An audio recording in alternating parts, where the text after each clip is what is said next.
السلام علیکم ناظرین آج کی اس ایپیسوڈ میں ہمیں دکھایا جائے گا کہ صلاح الدین ایوبی جو ہے وہ کاراتگین کے ذریعے یہ کام لگائیں گے کہ وہ قاتل کو ڈھونڈے. جیسے کہ ہم نے پچھلے ایپیسوڈ میں یہ دیکھا تھا کہ قرآن کو جو شیخ آفندی تھے انہوں نے قتل کر دیا تھا، اور یہ ہمیں ایک ریڈل کے طور پر ایسے دکھایا گیا، اور ہمیں یہ پتہ نہیں تھا کہ آخرکار اصل میں قرآن کو کس نے مار دیا ہے. اس کا باپ اسے کہتا ہے کہ یعنی کہ صلاح الدین سے کہتا ہے کہ اگر آپ قرآن کے قاتل کو ڈھونڈتے ہیں تو آپ پل کا راستہ استعمال کر سکتے ہیں اور پل آپ کی ملکیت میں دے دی جائے گی، اور اگر آپ چاہیں گے تو آپ بیلین کے جو راستہ ہے جو بیلین تک جاتا ہے اس کو آپ بلاک کر سکتے ہیں. تو صلاح الدین نے ان کی یہ شرط مان لی تھی، اور انہوں نے کاراتگین کے ذریعے یہ کام لگا دیا کہ وہ قرآن کے قاتل کو ڈھونڈے. اسی طرح جو کاراتگین ہے وہ بھی نکل جاتا ہے قرآن کے قاتل کو ڈھونڈنے کے مشن پر.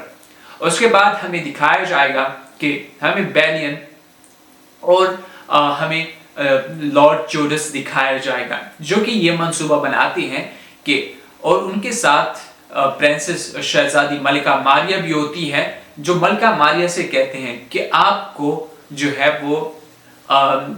وہ کونتس سے آپ کو تھوڑے روابط بڑھانے پڑیں گے کونتس سے. تو وہ ماریہ کو کہتے ہیں کہ ہمیں اگر لارڈ گائے کے ساتھ چیتلیون ہے اور وہ چیتلیون اپنا غلبہ جو ہے وہ کیرک پر بڑھانا چاہتا ہے، تو اسی لیے ہمیں اس کا ساتھ چاہیے ہوگا، ہمیں کونتس کا ساتھ چاہیے ہوگا کیرک پر اپنی حکمرانی کو مضبوط کرنے کے لیے. تو وہ ماریس کو یہ مشورہ دیتے ہیں کہ وہ کونتس ملا کے ساتھ اپنے روابط اور اپنی دوستی کو بڑھائے.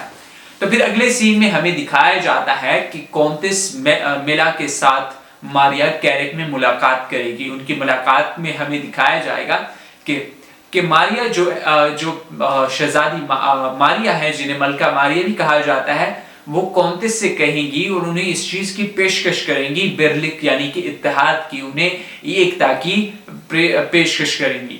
اور کیا وہ انہیں ایکتا کے سمجھوتے کو کونتس ملا قبول کر لیتی ہیں. یہاں پر ماریا نے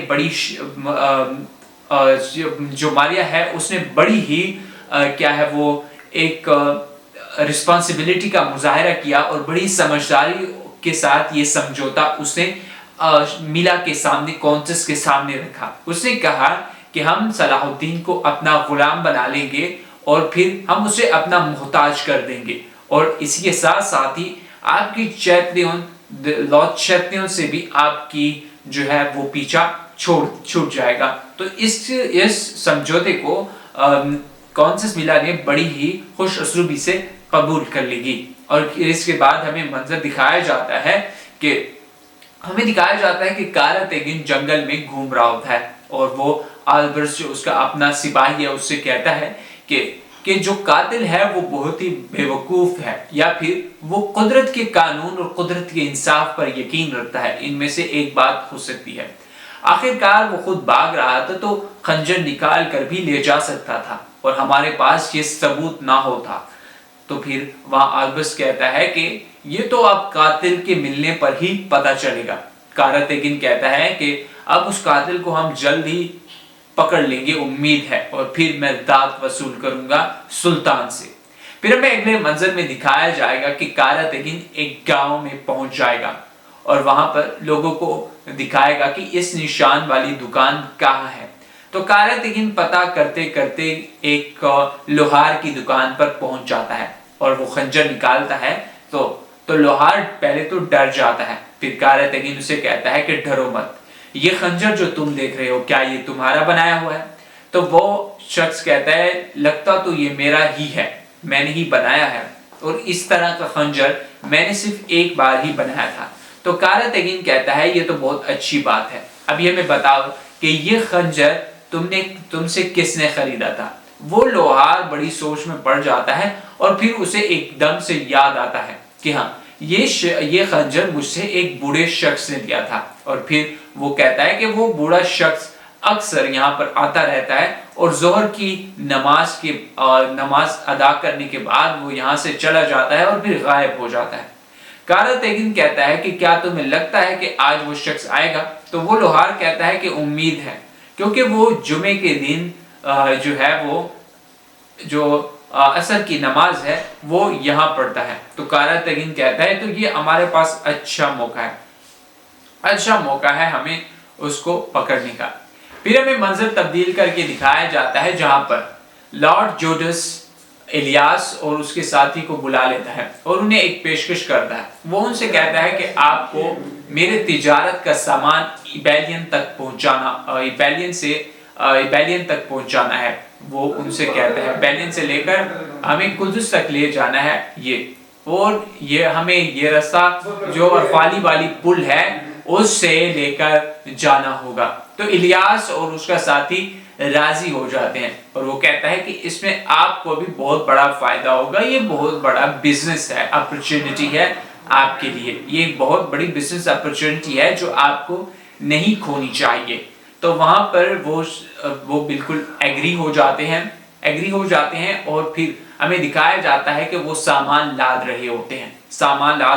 پھر لارڈ جوڈس آ کر کہتا ہے کہ یہ سامان آپ کو بخیریت وہاں پر پہنچانا ہے، میں آپ کی مہارت سے، آپ کے سکلز ہیں، میں ان سے اچھی طرح سے واقف ہوں، میں آپ کی کام کو سراہتا ہوں۔ تو وہ کہتا ہے کہ ٹھیک ہے۔ تو پھر وہ وہاں پر جو ان کی گاڑی ہوتی ہے سامان والی اور ان کی گوڈز جو ہوتے ہیں تو وہ چھپا کر مطلب کہ گوڈز وہ لے جا رہے ہوتے ہیں۔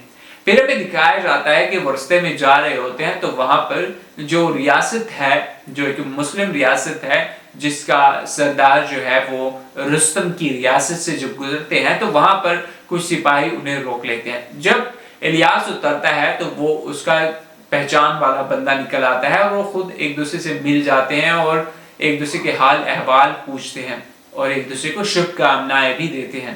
تو وہاں پر کہتا ہے کہ آپ کی سامان کی چیکنگ کرنی پڑے گی۔ تو الیاس کہتا ہے کہ آپ میرے سامان کی بھی چیکنگ کریں گے حضور؟ تو وہ کہتا ہے کہ نہیں، آپ تو میرے بہت زیادہ قریبی ساتھی ہیں، تو آپ کو میں ویسے ہی ریاست میں پرویش کرنے کی اجازت دیتا ہوں۔ تو وہ ہمیں دکھایا جاتا ہے کہ جب الیاس ایک نظر گھماتا ہے، ٹیڑھی نظر صلیبی سپاہیوں کو دیکھتا ہے تو ان کے تھوڑے ایکسپریشنز اوسان خطا ہوتے ہیں، تو الیاس سمجھ جاتا ہے کہ دال میں کچھ کالا ہے۔ تو وہاں پر وہ شخص انہیں پرویش کرنے کی انومتی دیتا ہے۔ تو وہاں پر الیاس اور باقی تمام لوگ گاڑی پر بیٹھ کر وہ اندر پرویش کر دیتے ہیں۔ پھر ہمیں دکھایا جاتا ہے۔ ناظرین، اس ایپیسوڈ کا یہیں پر اختتام ہوتا ہے۔ ہمیں امید ہے کہ یہ ویڈیو بہت ہی زبردست ہے، ہم نے اس پر بہت محنت کی ہے، آپ کو پسند آئی ہوگی۔ اگر پسند آئی ہو تو چینل سبسکرائب کریں۔ اللہ حافظ۔